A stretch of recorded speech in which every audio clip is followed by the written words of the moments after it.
Well, Scorpio, it's October 2018.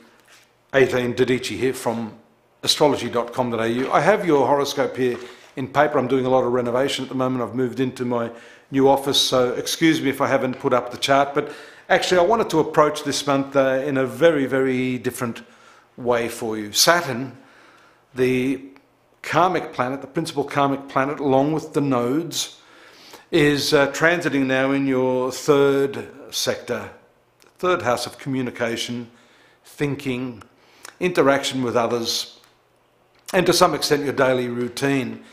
It's very early days now in the 2.5-year transit of this planet in this third house, which is the sign of Capricorn, a friendly sign, but it tells us very, very clearly the ways in which you are being challenged throughout this cycle of your life. Communication, the way you interact with people. Is it working for you? Saturn will challenge this area of your life. So what's working, what's not working is the question under this transit. And I do want to focus on this. This month, it's going to be what inhibits you, what tightens you up, what causes you to contract. And then next month, we're going to, and that's Saturn, by the way. And next month, we are going to talk all about Jupiter and what causes you to expand.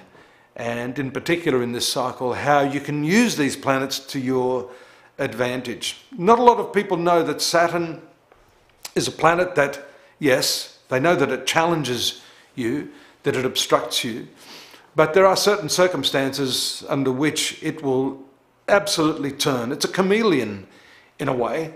It will turn and actually bring you the most incredible success and opportunities on one condition, and that is that you are prepared to work with it and to dig deeper into why the suffering and the pain you experience from this planet is actually a God-given blessing. So let's take this communications circumstance for you.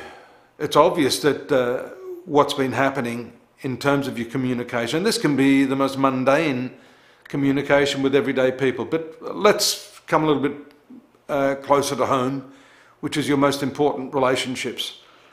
You may find that the way you communicate isn't working anymore.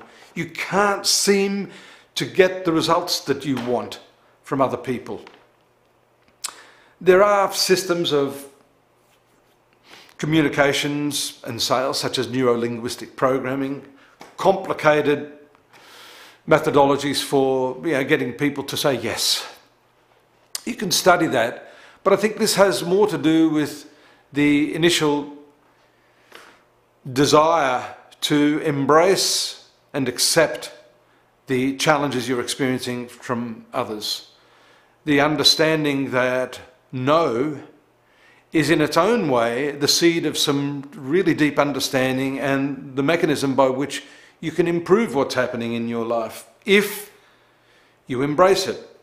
Saturn is unusual in that sense. If you're able to work with it, if you're able to dive into this ocean of challenges that you've been going through for some time, you will in fact be able to ascend the throne.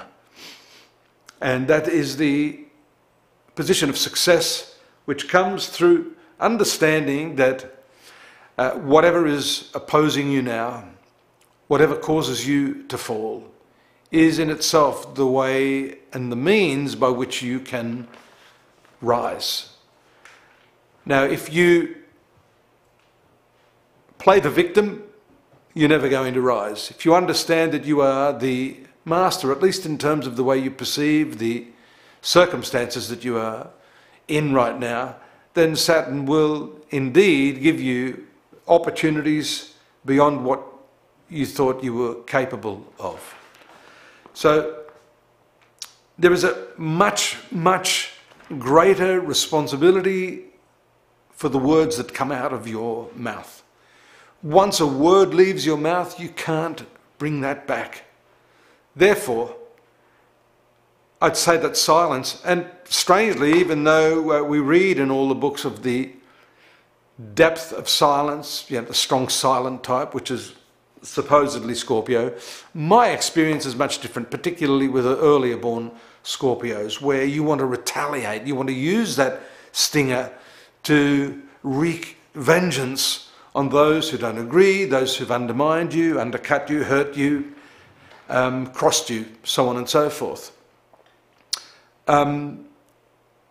It is at this moment in your life that you must at least cultivate what little power you have in this realm at the moment and execute silence. Silence is your weapon.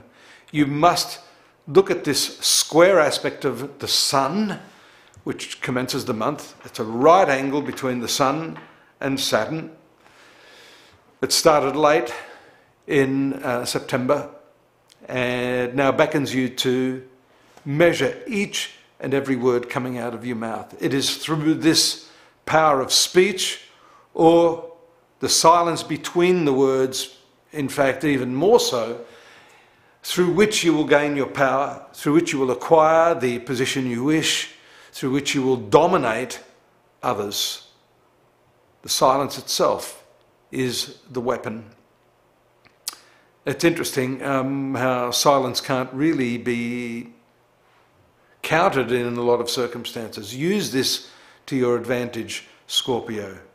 Contracts, agreements, understanding is all based upon this. It's predicated on this third house.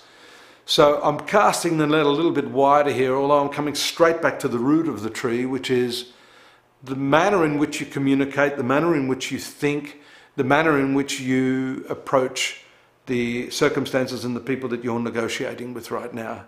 All of this has a lot to do with your inability to respond appropriately. The problems that you've had the last year or two are now being addressed by this very important third house transit. And I'm sure you're up to the task.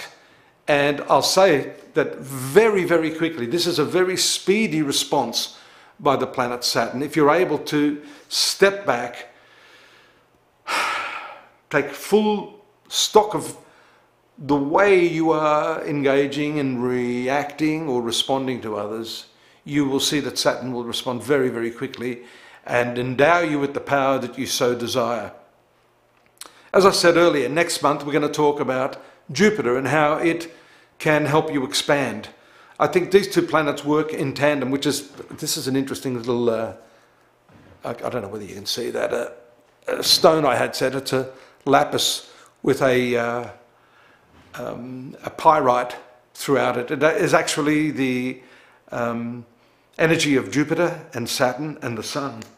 And so wearing this, being a Scorpio, is hopefully helping me to also, as I've instructed you, to understand the amalgamation of both these planets. So next month, Jupiter and how you can capitalize on this new approach to communication and to integrate that into a holistic, expansive new cycle for you over the next 2.5 years.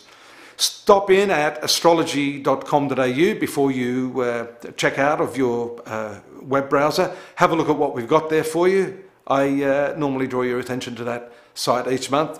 It's my website. I'd love to see you there, and I'd love to see you back here next month. Thanks, Scorpio. Bye-bye now.